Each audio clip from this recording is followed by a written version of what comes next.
CCG Media presents High Tech Sunday. On today's episode of High Tech Sunday, our hosts, Dr. Mark Vaughn and Lango Deen, sit down with systems engineer and founder of She.Loves.STEM Incorporated, Shareka Robinson, for a conversation on inspiring the next generation of STEM leaders. Up first is Corning Incorporated's Manager of Technical Talent Pipelining, Dr. Mark Vaughn. Next is Career Communication Group's Senior Technology Editor, Lango Deen. Finally, our esteemed guest, Shareka Robinson. Robinson's interest in STEM began at age 10 when her father purchased a computer. Robinson immersed herself in learning all there was to know about this computer. This thirst for knowledge led her to join the military and pursue a career in information technology. Throughout her career, Robinson was always one of the few women on a team, and this led to times of loneliness. Through this experience, Robinson launched She.Loves.STEM, where she hopes to inspire the next generation of women in STEM. And, without further delay, High Tech Sunday, featuring Dr. Mark Vaughn and Lango Deen.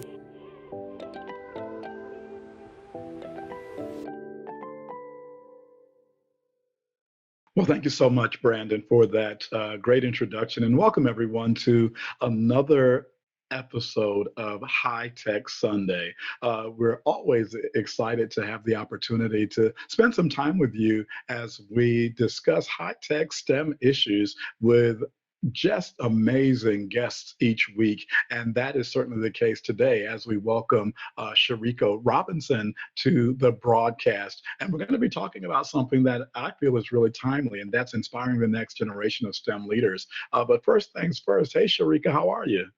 I'm okay, Dr. Vaughn. How are you?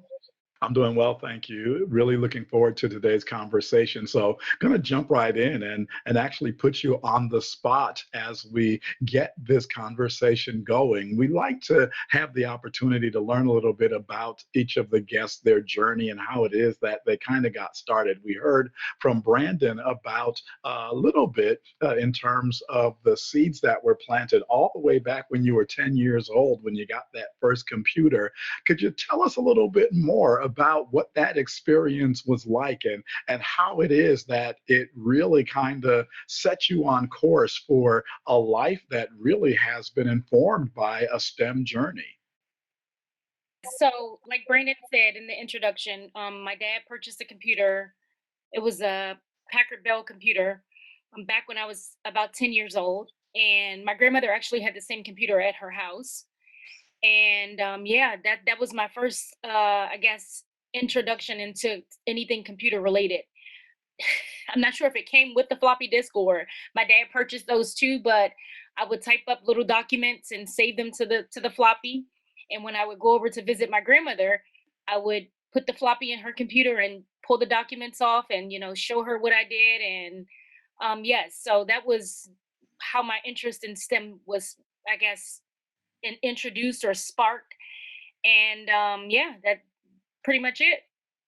And so when you think about how it is that you went from that 10-year-old little girl to someone who made their way through high school and then on into adulting, what was it that you would attribute to how your approach to your education and career was actually informed you when you got to high school? For example, did you know that I want to go to college and be a computer scientist? How did that all play out?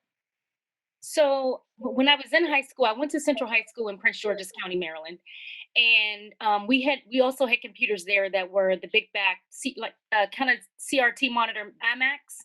And I knew that I wanted to work with computers in some capacity after high school, but I didn't know like exactly in what career field. So I didn't, like I said before, I didn't take the SAT. I knew nothing about going to college. I hadn't done any research. My parents hadn't told me anything. My parents were just always supportive of whatever I chose to do. They were going to support me. And my dad would always say, do better than me, do better than your mom. So I joined the military right after high school. And the military pretty much afforded me the opportunity to go to school and to pursue a career in STEM. And so I'm looking forward to actually the opportunity to drill down on your path because you have an interesting path that you took on your way to becoming an entrepreneur and a systems engineer. But earlier you talked about the idea that your grandmother played a role in a way with your love for computers. It's you said that she had the same computer at her house as you had at your house. And that seems to be kind of pretty uh, revolutionary for grandma to have the same computer as somebody two generations behind her. So talk to us a little bit about how your family, your extended family, actually nurtured this love for science and math early on. Well, yes. So my grandmother, she had the same computer. So I had a conversation with my grandmother a couple weeks ago about about the computer, and she said she didn't know where the computers came from. She just remembered them going to the store to get them. She also said that she remembers me coming over with those compute I mean with the floppy disk and typing up little documents and being excited about them, when I would come over to visit. But my grandmother, she actually worked in the telecommunications field in the federal government. And I remember when I was getting ready to graduate from high school, she told me about the MCSC certifications. And she said it could be something that you may be interested in. She said I don't know much about it, but I just know that you have to take 6 classes or study 6 subjects and take 6 exams. So that little bit of information that she gave me, I did some research on it when I came back from basic training, and that was realistically how I got started because I enrolled at Capital. Now it's called Capital Technology University, but back then it was called Capital College. And I enrolled at Capital College to study the MCSC certification program. And I took the first 2 classes of the certification, and then I got a job working at the Army Knowledge Online Help Desk. Wow. So again, the nuggets that you got from the family, and then thinking about your grandmother. I also heard you say that in the case of your parents, while they didn't have the experience with setting you up for college and career necessarily, your father said something that seems like it stuck with you: do better. We want you to do better. And I think about that. And since it's High Tech Sunday, I'm reflecting on, biblically the idea that you want to, as a parent, leave a heritage for your children. And it seems like what your parents did was give you the support that became kind of an inheritance. Can you speak on the spiritual side of things? How that spirituality may have informed your growing up years and the path that you've been on. Yes. So growing up, my mother's mother, my maternal grandmother, she will always force us to go to church. I wouldn't say take, she will force us. And and as I grew into, myself and matured, I appreciated that. Because back then, or when I was younger, I of course didn't want to go because of course I wanted to do what a kid wanted to do. But I always think back on, the things that my grandmother will always say. She said we have to go get our lessons from the Lord, and then you can focus on focus on the rest of the rest of your life, or the rest of the things. That's what she would always say. And I always remember my dad saying, do better than him and do better than my mother, because they didn't go to college. They were just, high school sweethearts that got married, and they had 5 children, and they did the best to take care of us. And they my dad always said, put God first and everything else will fall in line. And he would always say, always, it doesn't matter what we were talking about or what we were thinking, he would say, do better than me. Do better than me. And I always took that as My dad may have wanted to do more with his life, but he couldn't because, because they had 5 children, and maybe he wanted us to do better than him and my mom, so that I guess he could live through us, you know?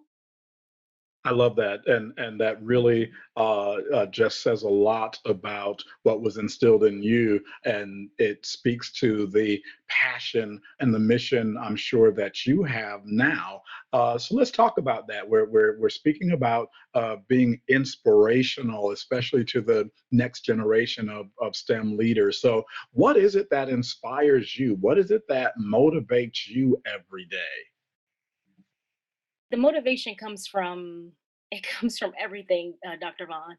I love the job that I do, but a lot of times it gets lonely because I go there, I don't see, many people that look like me, whether it's male or female, and I do a lot of community outreach, and I see that if I can just change the mind of 2 students, I mean, I feel like I have done my job.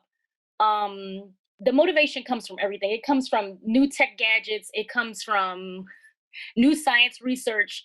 Even before I was diagnosed with cancer about 5 years ago. So I have always been fascinated with science, especially science research that, that they come up with that says, oh, this could help with this disease, or this could help with this rare condition, or this may help with this. I've just always been fascinated with science, with anything, uh, anything gadget related. I mean, yeah, I mean, it motivation comes from anything for me, for real. Realistically, I mean, anything.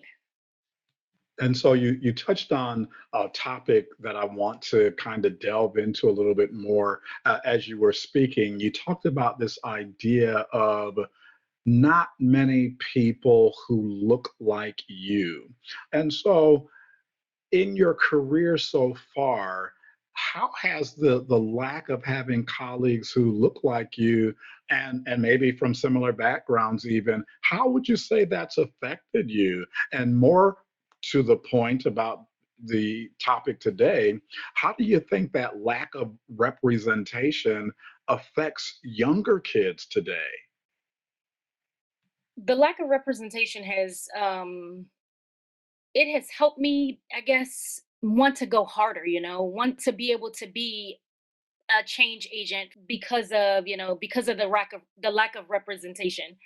It just, I mean, it fuels me. It's like I see it on both sides. I see the lack of representation, and I also see the lack of resources in communities of people like myself. And that was the reason why I decided to go and start She.Loves.STEM, so that I can show them that this is what a technologist look like, or this is what a systems engineer look like, or this is what a sysadmin look like. And here are the resources to potentially get you, or to introduce you to such. I mean, I see it both ways. And you mentioned that important pronoun there, she. She loves STEM. In the pre-interview, I know that you talked about the reality that in our society, young girls grow up really often not believing that they can be STEM professionals, that they can be engineers, and sometimes they don't get the inspiration to believe that they can do things that are quote unquote hard. Talk to us about what you mean by the societal impact and what you think some of the solutions are.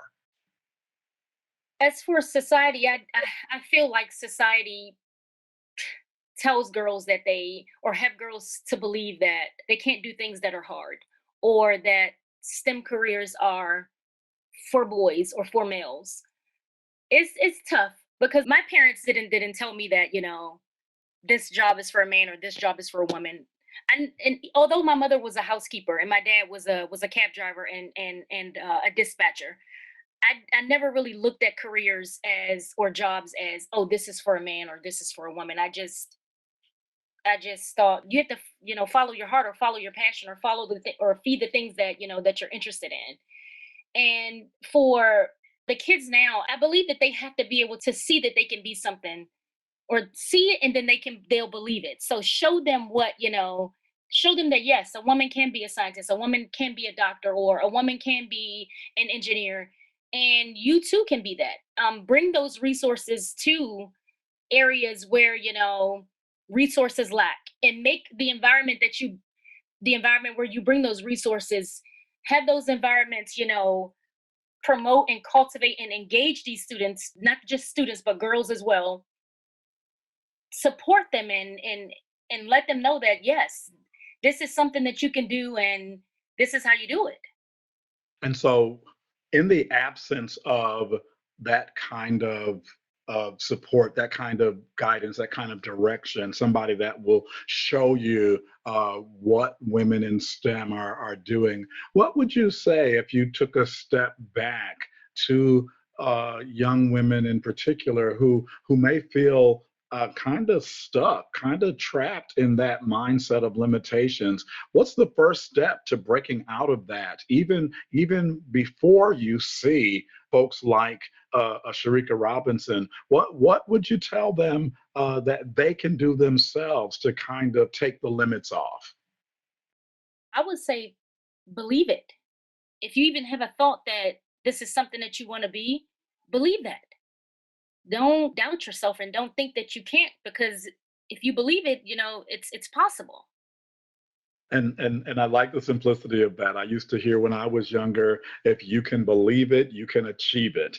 And I think that that speaks to what you just referenced. So you said, show them. Show them that a woman can be a world class engineer. Show them a world renowned doctor or scientist. So let's just take a few minutes because we have a world-class systems engineer on the show today. So give us a little glimpse in the day, a day in the life of a systems engineer. So what does your day look like? It realistically depends on the day of the week. So if we say Monday, top of the week, it is gathering requirements for whatever new project is out, or whatever, not necessarily, well, maybe a new project, or maybe an existing project. Gathering requirements, and they tell us what's needed, how many assets are needed, and we build them out. And when I say assets, I say it could be computers, it could be servers, it could be network devices, it could be yeah, it could be network devices. And we build them out, we secure them, and then we deliver them. So that's what my days consist of. And sometimes it's troubleshooting problems. Some days it's, if the build doesn't go right, then we go back and start from the baseline and we build again. And then if it doesn't go right, then we start again. And that's pretty much what my day consists of. And so, like you said, depending on what it is that's on the docket, it will certainly impact how those builds and corrections and things are actually pursued. And I think that it's really important to hear you say that it depends on the day and it depends on what it is that again is kind of on the list that day. There's really in most STEM careers, I find that no 2 days necessarily are carbon copies of each other. I want to ask you kind of a fun question before I hand things over to my co-host Lango Deen. Speak to us, if you don't mind, to the tips that you wish younger Sharika knew as she was beginning her STEM journey. What do you wish you could go back and tell her, or what do you wish she had heard that you now have been benefited by? The number one thing is get a mentor, get a sponsor, join societies, whether that's Nesby, SWE, the Women's Society of Cyber Jutsu, you name it. Join societies and network. Attend conferences. I'm an introvert, and I enjoy being in the background and not, in the front where all the shine is, and that, I mean, when I was younger, I didn't talk. I didn't network with my peers outside of my immediate coworkers, and I found that I've learned that later on in my career that not that I'm not happy about where I am now, but had I had a mentor and a sponsor back in when I first started, things would probably be different. So really quickly, I got like four headlines right there that I'll repeat. You said like literally right off the bat, get a mentor, get a sponsor, join societies, network. And then you said something near and dear to me. You said you're an introvert. Believe it or not, I consider myself to be one as well. Now, listening to you on the broadcast, you are very engaging and charismatic, and you would never think that you are an introvert. And so I think that those of us who are, we get energy, if you will, in different ways. And sometimes that energy comes from being by ourselves. But we understand that it's necessary for us to. You said join the world, and that was so important. But what I wanted to ask you really quickly: how do you distinguish between a mentor and a sponsor? We hear those terms often. How do you distinguish between them? So I'll say that a mentor is, someone that you can go to for some advice, or just to, to run something, to run an idea by, or someone that you look to for guidance. A sponsor, on the other hand, is somebody that can get you to the next place, or get you where you want to go, or put you in a room that you want to be in. Not saying that a mentor can't, but a sponsor can, and you know that that person can. Very well put. Thank you for that. I think it's such an important distinction to make, especially as we're encouraging people, in this case, who are getting started in their STEM careers. You really do want to seek out both. And again, the headline for me from what you said is you want to join the life. And so as we continue down that path, I want to hand things off for the next segment to Lango Deen to take us further. Hey, Lango, how's it going? Very well, Dr. Vaughn. How about you? I'm doing great, enjoying this conversation with Miss Robinson. Looking forward to hearing where the conversation goes next. You're listening to High Tech Sunday, featuring Dr. Mark Vaughn, Lango Deen, and our special guest, founder of She.Loves.STEM Incorporated, Shareka Robinson. Registration for the 2021 Women of Color STEM Conference is now open. Stay tuned for a message from our sponsor.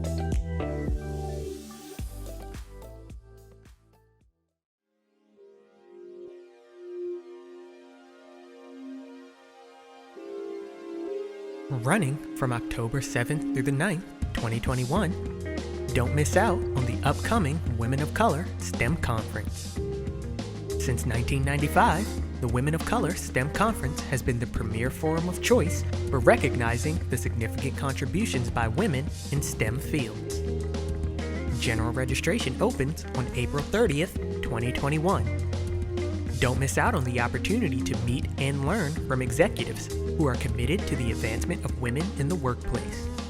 Again, general registration opens on April 30th, 2021. We hope to see you there.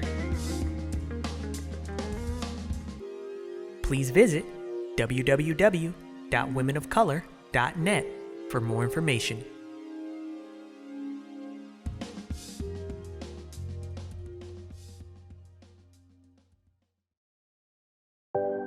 Again, registration for the 2021 Women of Color STEM Conference is now open. So visit www.womenofcolor.net for more information. Now, back to the show.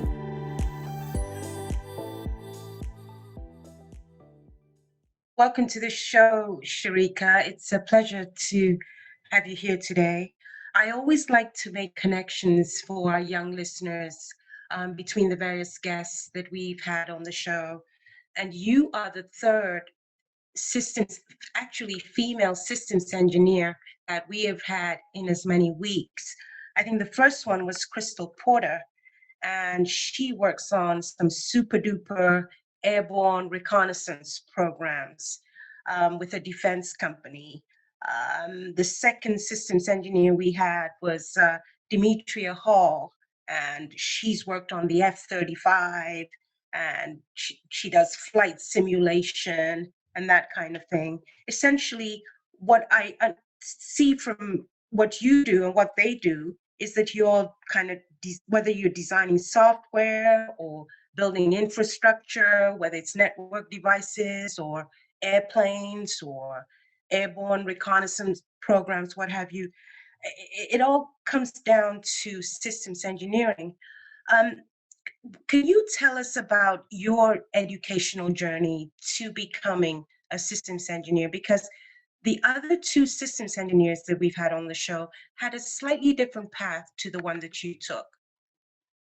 Yes, ma'am. So I joined the military right out of high school. I joined when I was 17. I attended Capital College for about a year and a half, and then I transferred to Strayer University. And I think I went to Strayer for maybe 3 years, and then I transferred to University of Maryland University College, and that's where I finished my undergraduate degree in computer information technology. So I think it took me about 7 or 8 years to finish college, to finish my undergraduate degree. So that's very non-traditional, but it was done, Miss Lango.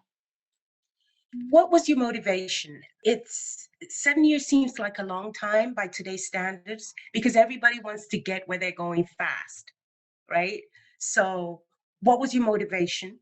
And what were some of the advantages of going to the military first? And how did that help in your career? By joining the military first, it afforded me the opportunity to get a security clearance when I was 17. And my motivation, I mean, my dad, number one, do better than me. That was the number one motivation. And also, I mean, for myself, I didn't want to start something and not finish. It didn't matter how long it took. And I mean, I switched from Strayer to University of Maryland University College because I realized that the tuition at Strayer was ridiculously more than the tuition at University of Maryland University College for the same courses. And of course, I had to. Some classes didn't transfer in, and some classes did. And those that didn't, I had to retake them. So I mean, of course, society says that, oh yes, we're supposed to go to college right after high school, and we're supposed to finish within 4 years. But realistically, I mean, that isn't everybody's story. That's I mean, it's we're not in control. I mean, it took me about 8 years. I like that. I think that's a very good observation. It's not everybody's story, and it doesn't have to be that way. There are other ways to do things, and you get to the same destination even if you take a different route. You just end up getting to the same destination. Um, what are some of the lessons we've had the privilege of talking to people who've served and worked in all branches of the Army, whether it's transportation, signal corps, finance corps, chemical corps, medical corps, intelligence. And I have found some commonality between all of these people. But what are some of the lessons you have learned from going the military route? Number one is don't give up. That's the ultimate lesson that I've learned. Just by being a reservist in the military, no, don't give up. If you have something or you have a goal that you want to achieve, you achieve it, and you block out the outside noise that can keep you from persevering. You block it out. You get focused, and you get it done. Yeah, I mean, I know it's cut and dry, but that's the way that I live. I mean, I get it done. Some of the most successful people we know in the world have started on the shop floor, right? They will tell you that they have done every job there is in their company or their organization. So, what benefits did you get? How did starting right at the bottom, as you said, how did that help you become a better professional today? That's a great question because I'd say society says, "Oh, you go to college, you graduate high school, you go to college, you get a job." Everybody that enters the IT industry wants to, I guess, start at the top. For me, when I started my IT career, I started at the bottom, meaning at the help desk, where you learn the ins and outs of the basics of the basics. You learn everything from the foundation of a computer. And just by starting at the bottom and working my way up, I have appreciated my career more because I understand how things work starting from the beginning. Starting from the time that a computer is turned on to the time, to the time that you click an application to open. I understand all of what's going on. Versus, people that have, that comes into the industry that say start as a sysadmin or start as, I guess somebody that creates images for, I say, for desktops. They don't get the basics, and you have to know the basics. You're not going to get the basics just by taking one course or just by, going to college and getting this degree, because they don't realistically in college. When you go to college, you just get the piece of paper that says, hey, I attended college for 4 years. I took all these classes, but that doesn't necessarily mean that you really understand how a computer works, or you even know how to put a computer together, to know how each component works with each other and independently. So I have really appreciated my career more because I understand the basics of the basics. So having that hands-on experience is valuable in the area you're in IT. Understanding the nuts and bolts where things are, it sounds like it's really crucial. Um, as you were talking to Dr. Vaughn, you sort of like made the distinction between a mentor and I think a coach and a champion. I'm not sure. Um, but again, going back to Demetria Hall and Porter, the other two um, systems engineers that I talked about, what I find is that mentors, they all talked about mentors when they were on the show. They all talked about the importance of mentors. And they also talked about something else, which is STEM engagement, which you are very much involved in, which I'll come to later on. But tell us a little more now how mentors have helped you, and perhaps share a story about how a mentor assisted you on your journey. I have two mentors actually. I have one that's a female and one that's a male, and I talk to them both not necessarily about the same things, but sometimes about the same things, but because I like to hear the male's perspective and I like to hear the female's perspective. But I speak to them about a lot of things. I'll tell you about how they've helped me. I mean, they've helped me small ways and in big ways. Okay, so I'll tell you, a couple of weeks ago, maybe about 3 weeks ago, I had this issue at my office, and I felt like I was being, I guess, I was kind of being, I wouldn't say challenged. I would say, I would say challenged, but it's also because of the layers of politics that there are, or that there can be, in the workplace. So we had an issue, and I wanted to escalate the issue up to a vendor.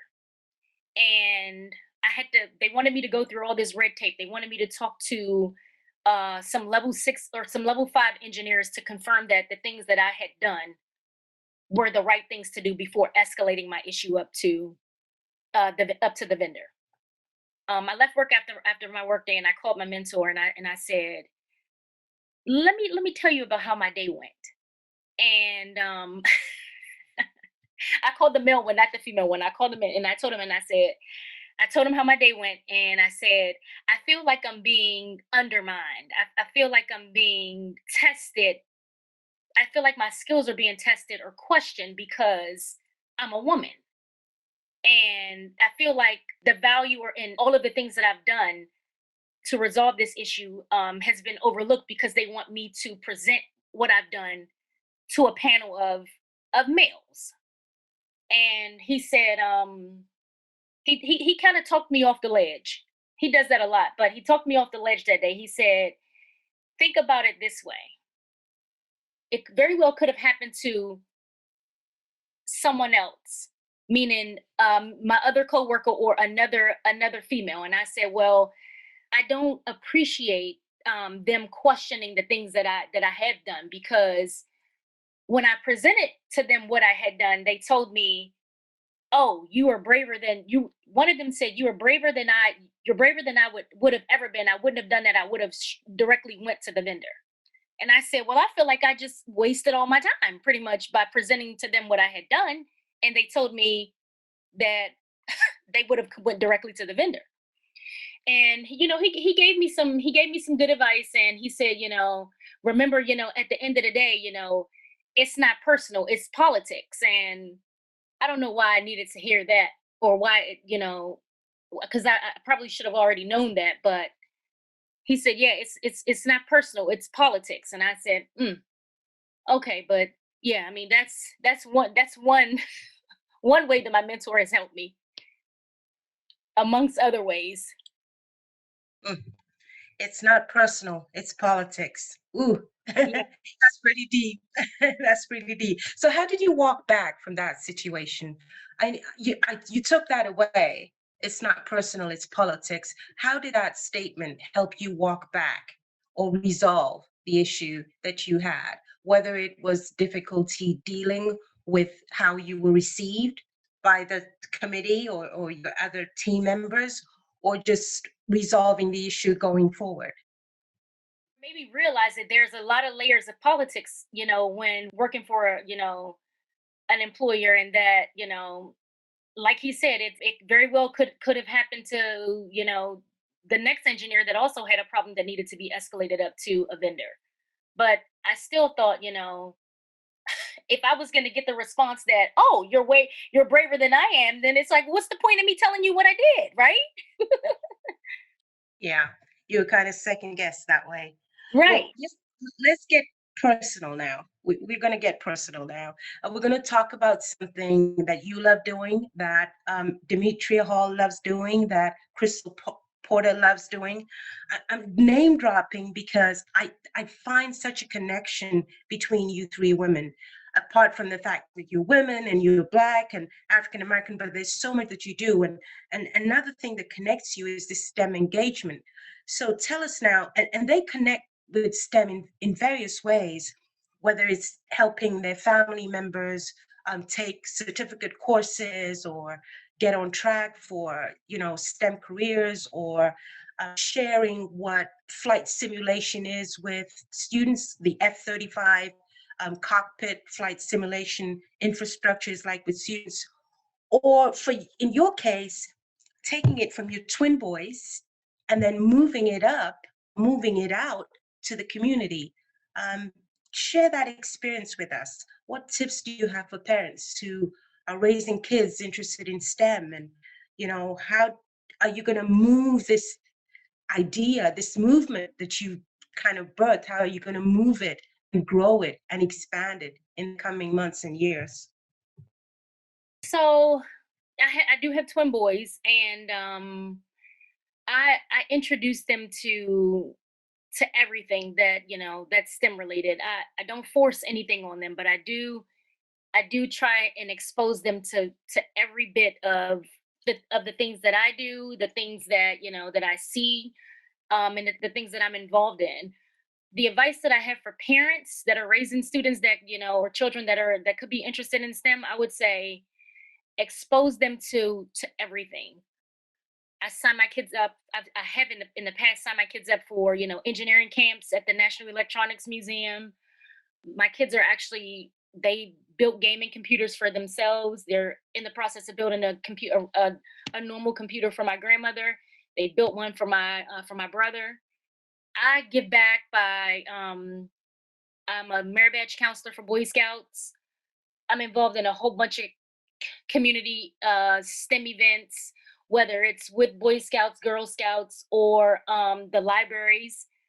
I sit on panels for STEM capstone projects at the local high schools here in Anne Arundel County that are STEM driven, and they seek professional feedback for the students that put projects together during their 4 years of high school. And I'm involved as much as I can be.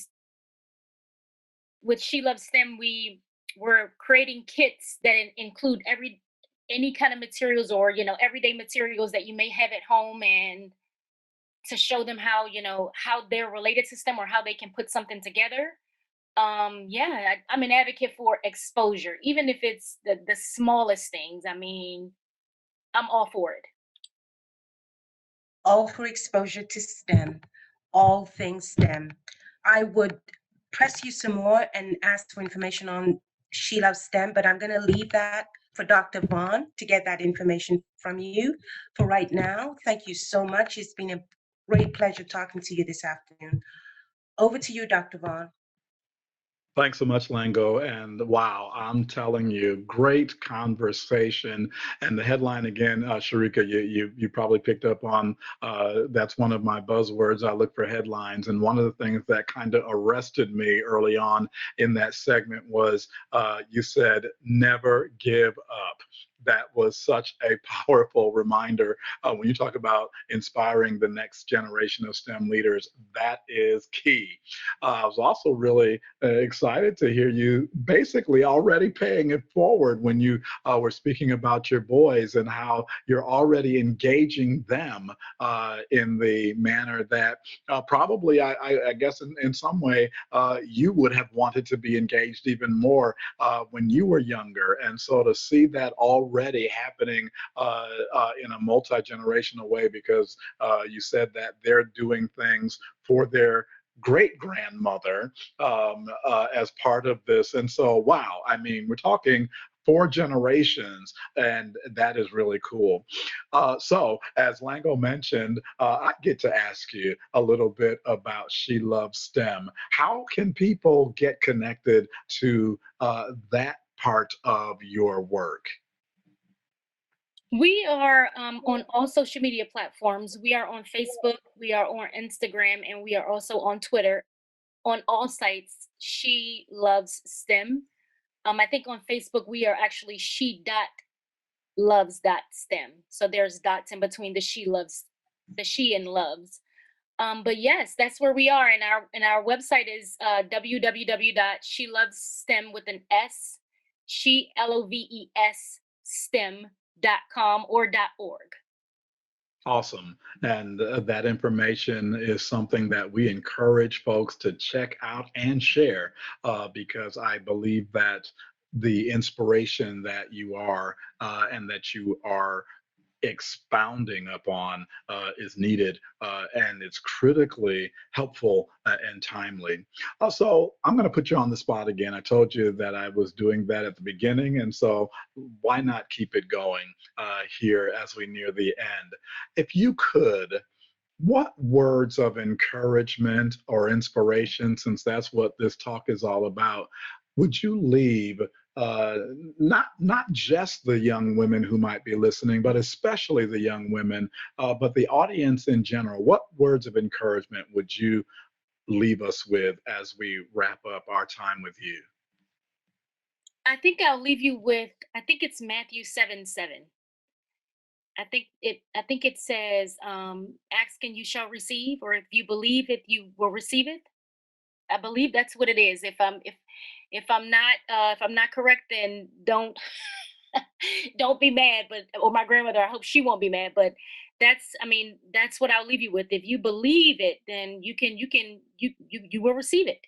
And if you ask for it, then you will receive it. Awesome. And grandma would be proud because Matthew 7:7 is indeed the ask, seek, knock Okay. verse. So ask and it will be given, seek and you'll find, knock and it will be open to you. So you did grandma proud.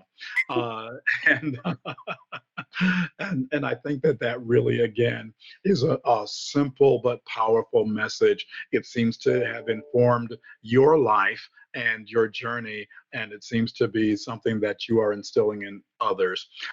It's really been a great opportunity that we've had sharing and hearing from you today. Thank you so much, Sharika Robinson, for your time today. We've learned a lot, and we're glad that you joined us on this episode of High Tech Sunday. Thank you for having me. With that, I'm going to turn things back over to Brandon Newby, who will see us out. Thank you for tuning in to this week's episode of High Tech Sunday. Career Communications Group's High Tech Sunday looks at professional development and technology through the lens of spiritual philosophies. In a time when digital information is more critical than ever, this weekly program is produced by and for CCG's community of alumni and professionals in science, technology, engineering, and math fields. The community runs from national thought leaders to aspiring students, and this weekly series aims to bring a concentrated discussion around technological advancements and achievements based on universal moral principles. The 1-hour podcast will be streamed every Sunday. The podcast can be accessed through the BEA Facebook page, Women of Color Facebook page, and CCG YouTube page, in addition to Apple Podcasts, Google Podcasts, Podbean, and Spotify. Please join us next time.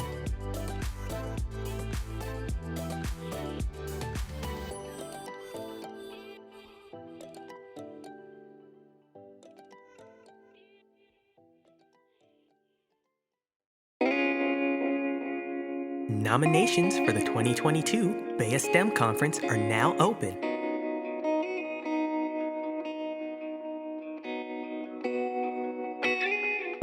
Do you have someone in your organization who goes above and beyond? Nominate them for a 2022 BEA STEM Conference Award. Please visit www.ccgheroes.com for more details on our nomination process. All peer-reviewed nominations are due on August 31st, 2021. All Outstanding Achievement Award nominations are due on October 1st, 2021. Again, please visit www.ccgheroes.com for more details on our nomination process.